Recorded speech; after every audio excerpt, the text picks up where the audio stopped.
So for today, we're going to be looking at the Battle of Uhud by HistoryMarche, and it's the next battle of the Prophet Muhammad.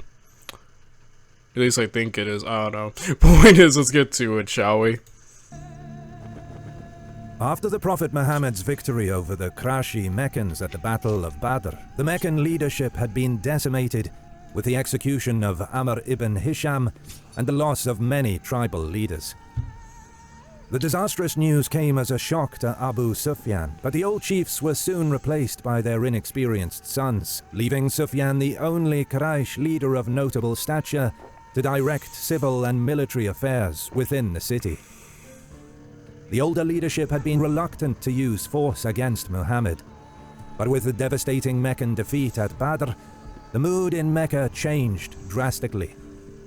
Many Meccans now believed Muhammad could only be dealt with by force, and within a month after Badr, a Meccan raiding party had been assembled of around 150 to 200 men under Abu Sufyan's personal command to undertake a raid against Medina. The Meccans now regarded Muhammad as their arch-enemy.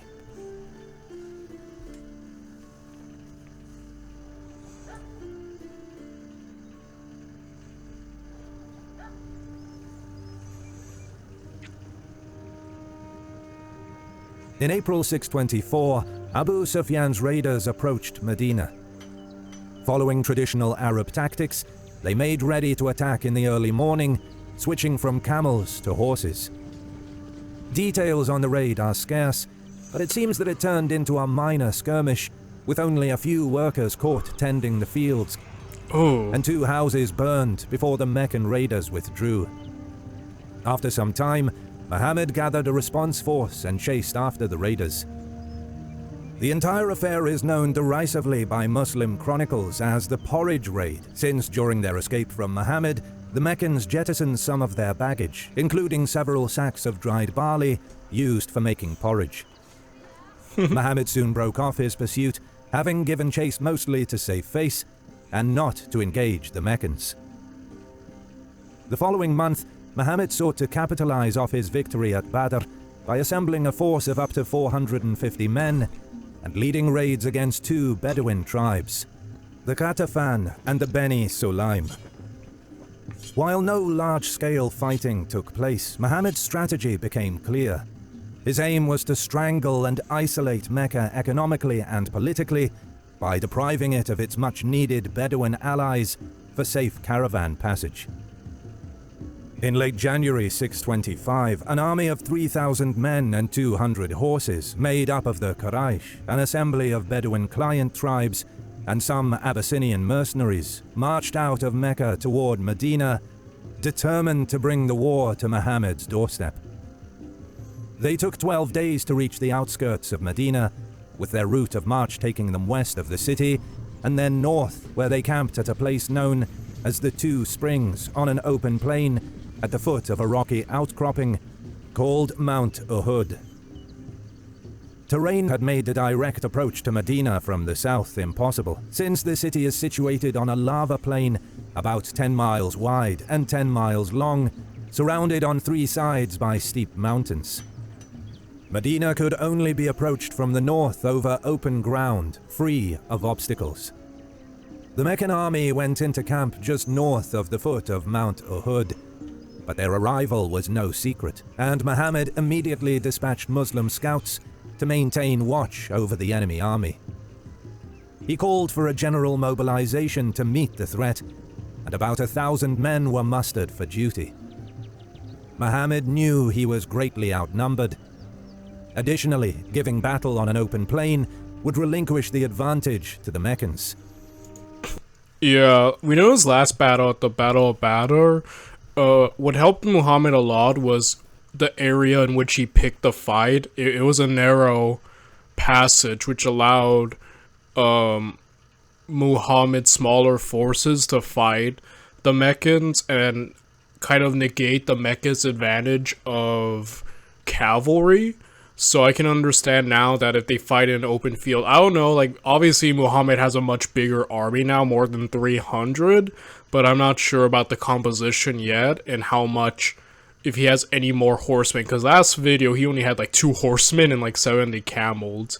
I imagine the Meccans still have plenty of horsemen, so I'd imagine that open battlefield would help them utilize that cavalry advantage if they could. Worse, but it does come into the idea that last video the Meccans lost mainly due to giving up. Like, they weren't prepared to fight to the death, unlike the Muhammad and the followers of Islam. So I'm wondering if their resolve is greater, or if they're still willing to break that easily, as they did last battle. Muslims had no cavalry, while the Meccans had 200 horsemen under the command of Khalid ibn al-Walid and Ikramah ibn Abu Jahl, later to become 2 of the most famous Muslim generals. Khalid! Wow, that's kind of cool to see my boy Khalid there. That is the same Khalid, right? It is. Okay, I had to do a quick Google search just to be sure. There are many people named Khalid. I mean, granted, that was the early Muslim expansion series. But, point is, just wanted to be sure. And cool to see my boy there. I did not know he fought against Muhammad personally. That's already... Wow, that's so interesting. Poor Khalid.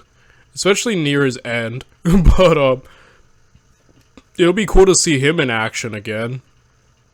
And yeah, Muhammad doesn't have cavalry. That's a pretty big disadvantage. I imagine he wins, but I don't know how he wins. That's kind of the interesting part I want to know. Like, what is he about to pull out, which can help him, give him an advantage in this situation that is starting to look really unadvantageous to him, In the early Islamic conquests, Muhammad assembled a war council to seek advice. As always, the Prophet was disposed to the defense and wanted to draw the enemy army into Medina itself in urban house-to-house fighting. In this argument, he was supported by Abdullah ibn Ubay, the chief of the Khazraj and an experienced warrior, who was also in favor of fighting it out in the streets. Their argument was sound. The palm groves, springs, walled gardens, and the fortified compounds with their towers made it difficult for the Meccans to bring their superior numbers to bear on the Muslims. The terrain and obstacles would break up any Meccan unit cohesion, making them vulnerable to ambush and piecemeal engagements by the Muslims, defeating them in detail. The Meccans also had no siege weaponry, so if the Muslims withdrew into their compounds and refused to give battle, the Meccan army, lacking any supply trains, would be forced to abandon their position after the crops in their field were all used up.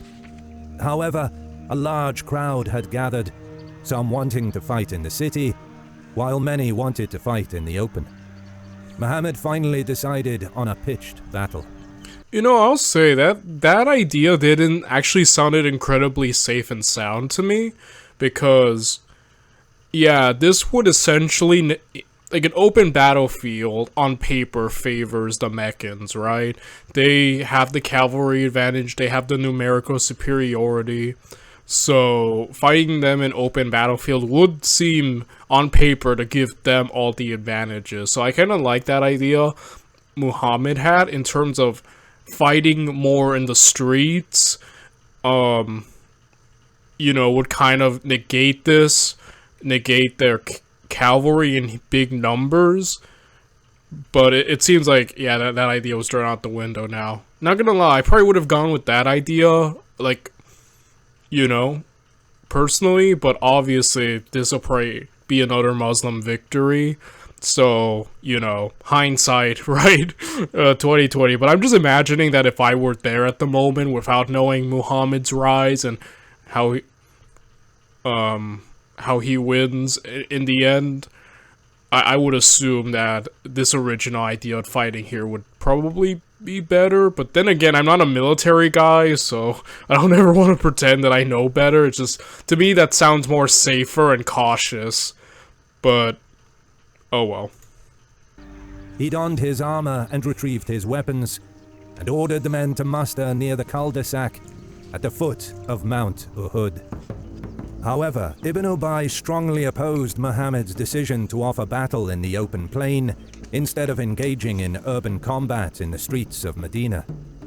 He withdrew his contingent of Khazraj tribesmen, about 300 men, a third of Muhammad's army, and rode back to Medina. The rest of the host pressed on to Mount Uhud. That's insane. He just left the plan, and now Muhammad is still gonna fight with a much more reduced army? It seems like Muhammad's still gonna give the pitched battle, so that's insane to me. Upon the arrival of the Meccans, Muhammad ordered a skirmish line to be thrown out across the northern approaches and nightly patrols conducted to warn of enemy activity. Muhammad then surrounded himself with a bodyguard of 50 chosen men. With the withdrawal of Ibn Ubay's troops, Muhammad had only 700 troops on hand to combat the Meccans. Of these, only 100 were equipped in mail armor. Across the pending battlefield, the Meccan cavalry had deployed in a somewhat unorthodox manner. One troop contingent under the command of Ikrimah ibn Abu Jahl was deployed forward of the main Meccan infantry line and was likely intended to skirmish with the Muslim front line using their lances from horseback. The more serious threat to Muhammad's position was the second cavalry troop, probably larger, commanded by Khalid ibn al-Walid and deployed far to the right of the Meccan infantry line. His mission was to turn Muhammad's flank. Ah, I see. The flanking maneuver. The oldest trick in the book. And Khalid leading that is beyond dangerous. I know my boy Khalid. He is beyond dangerous. If he gets that, it's a GG. It's so weird because knowing Khalid is just basically probably ends up being the most gifted commander from all of this. So just seeing a younger Khalid is like frightening when he's facing the side that he'll ultimately end up winning for. So I'm like wondering like if he's defeated personally or like what happens here. That's actually kind of I'm very interested in seeing Khalid's development. So yeah, these seems to be mountains, like, or hills, like, these areas, so it's not, like, completely, like, I don't know, it's not as open as I thought it would be, so maybe, the positioning of certain areas could help, you know, Muhammad and his team, but we'll see. Let's see, how could this go? I don't think they're just gonna cross through here. So, it seems like their idea was to, this cavalry contingent just go through here and skirmish, so they're not going to be coming through here. The only area is Khalid going through, I'm assuming this is a mountain or something, going around here. So I imagine in this area, I'm just speculating, but for the fun of it. But I imagine these two ranks could probably hold off here, while these extra reserves could maybe hold off Khalid. I don't know, I guess we'll see. That was just me randomly speculating, so we'll see. The terrain to Muhammad's left was broken by palm groves and walled gardens, but this was insufficient to prevent a movement in formation by al-Walid's cavalry. To prevent the Meccan horsemen from turning his flank, Muhammad posted 50 archers on the I-9 hill, hereafter called the Hill of Arrows in Muslim chronicles. Muhammad reviewed his troops on horseback and then moved them into position on the battlefield. Okay, so I was sort of correct. Like, at least in terms of these main contingents fight here against the main infantry host. Meanwhile, he used some of his reserves here to hold off Khalid. So I guess I was sort of right, at least we'll see it in practice, but... Yeah, but stopping Khalid's probably... I hope those archers are good, because stopping Khalid probably is the most important thing. I love that, by the way. Khalid used the flanking maneuver like so many times. That must have been his favorite maneuver. I consider him like the master of the flank. So if they can stop him, like that's already great. Sources don't specify the exact time of the start of the Battle of Uhud on March 23rd, 625, but it can be assumed that it likely started in the late morning or early afternoon. The two lines of infantry drew closer to one another, and the battle began when a Meccan warrior stepped forward, challenging the Muslims to send forth a champion to come forth and meet him in individual Heck combat. yeah, another duel. Ali rushed from the Muslim ranks, attacked the Meccan, and killed him with a single slash of his sword. A single chant of Allah Akbar rose from the Muslim ranks. The brother of the slain warrior rushed from the Meccan ranks to attack his brother's killer. Before he could reach Ali, the fierce Hamza stepped forward between them and cut the assailant down. 3 more men from the Meccan line challenged Hamza one after another. All 3 met their deaths at the end of his blade. Excited by the My goodness. I love some of these duels just keep going. It's like you win one duel and then just people keep jumping in. How some of these duels have gone in this video and the last one. single combats taking place before them, the Muslim ranks charged the Meccans, engaging them in fierce hand-to-hand combat. The wounded were slain without mercy. As the battle raged between the infantry, a Muslim soldier named Abu Dujana cut his way through the enemy ranks before reaching the Meccan camp. He then scattered the Meccan female camp followers as he rushed headlong into the encampment. Holy crap, this dude's going for it. I'd imagine that, as we've seen several times, he's gonna wreak some havoc in the camp, and I'd imagine that some of the soldiers of the Meccans might notice it and lose morale if they see their camp is being, like, tampered or destroyed, right? Like, we've seen it before. Sometimes they either think that the army has outflanked them, or that they rush to want to protect their valuables, so I'd imagine that would probably dampen morale if they notice, or if he does anything to the camp. While Hamza seems to not have taken part in the charge, but prowled the battlefield looking for Meccan warriors to fight. Little did he know that Washi, a hired slave mercenary, was also looking for him. He was hired by Hind, the daughter of Utbah ibn Rabia, who had been killed by Hamza in the Battle of Badr, and now she wanted revenge.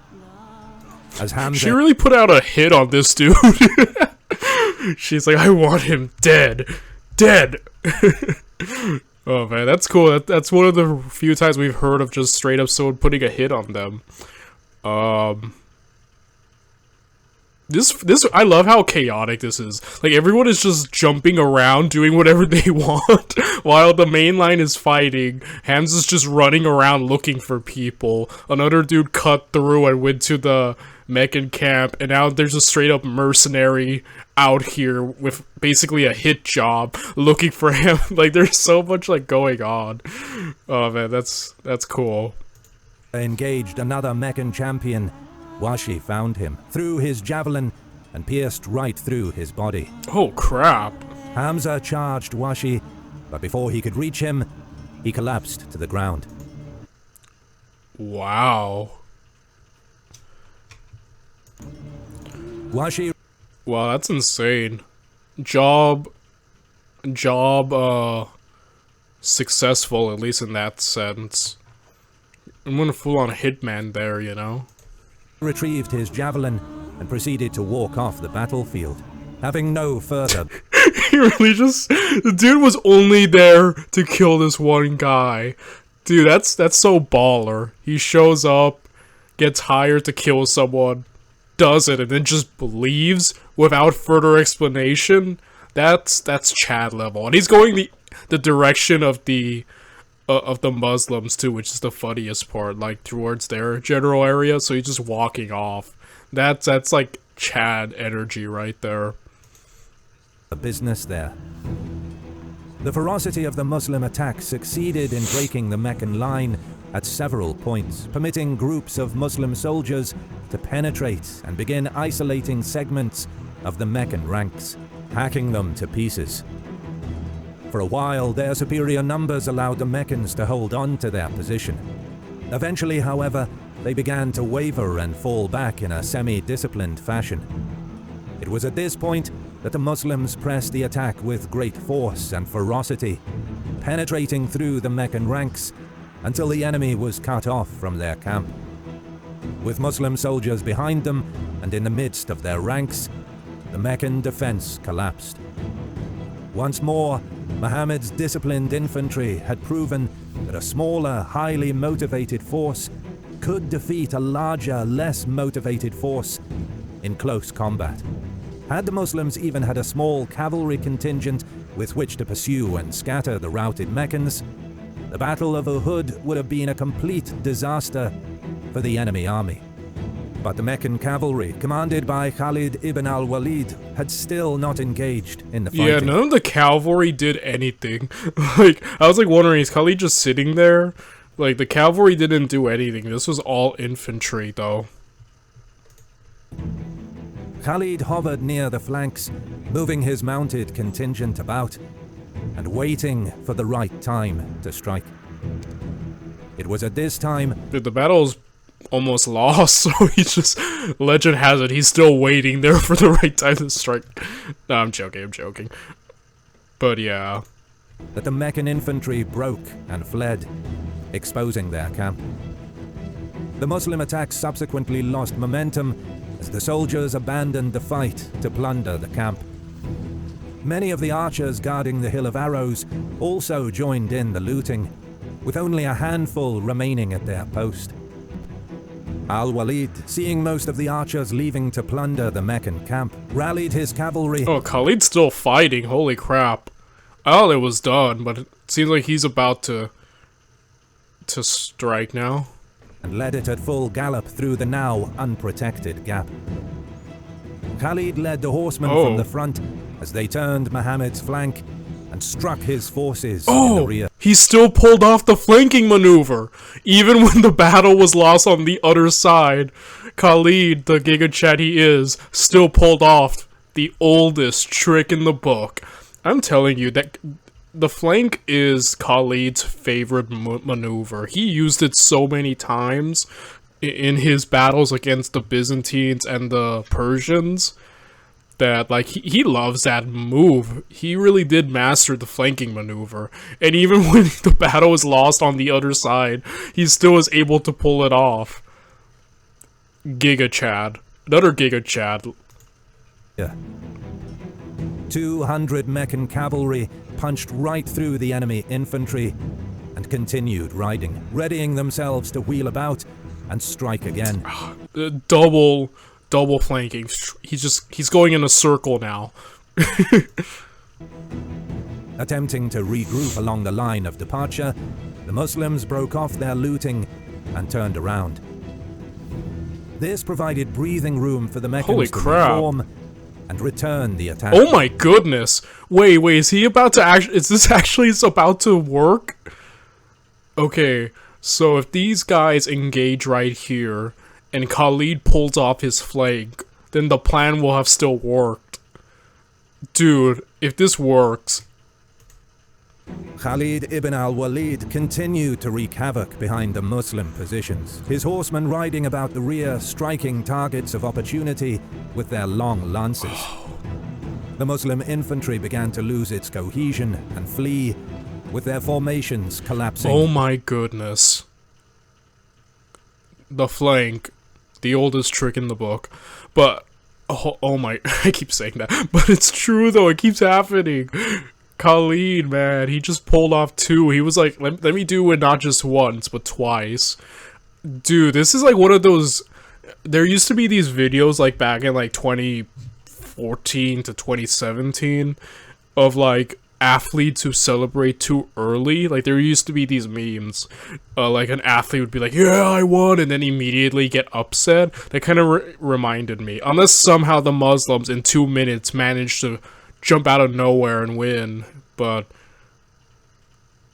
This has been so chaotic. Is this literally how it ends? Like, I'm almost expecting something random to happen, but Khalid, man. Once again, the MVP for the Meccans. Entirely. Events went from bad to worse. Muhammad and his bodyguard were now surrounded by Meccan troops pressing the attack with great force. As the din of combat swirled around the Prophet, he was struck in the face with a sling stone that shattered one of his teeth and cut his lip and cheek, and received a sword blow on his helmet, the force of the impact knocking him off his feet. Around him, his bodyguards were being cut to pieces. The Meccans closed in on Muhammad's position. Seeing this, the Prophet's standard-bearer, Mus'ab ibn Umayyah, raised his flag and shouted the takbir to divert the enemy's attention to himself. Mus'ab fought valiantly, but was cut down. Suddenly, the rumor swept the battlefield that Muhammad had been killed. A cheer rose among the Meccans, but they mistook Mus'ab for Muhammad, both of whom wore similar battle armor. News of the Prophet's death brought the Battle of Uhud to an end, with the Meccans breaking off their attack. Dude, that is so lucky. That is the most lucky break ever. I was about to be like, wait, he doesn't die like that. Like, I was about to be like, whoa, what happened? But, dude, talk about luck, man. That's insane. In celebration. Meanwhile, Muhammad, dazed from the blow he received, was safe under a pile of bodies, protected by a few stalwart Muslim warriors. Wow. If they had kept going with the slaughter, Muhammad could have literally died there. It's so cursing Khalid not fight for the Muslims. Like, it's such a weird look, but oh well. Once again, Khalid really just showed up and was just like, yeah, let me pull out some flanking maneuvers. I love that.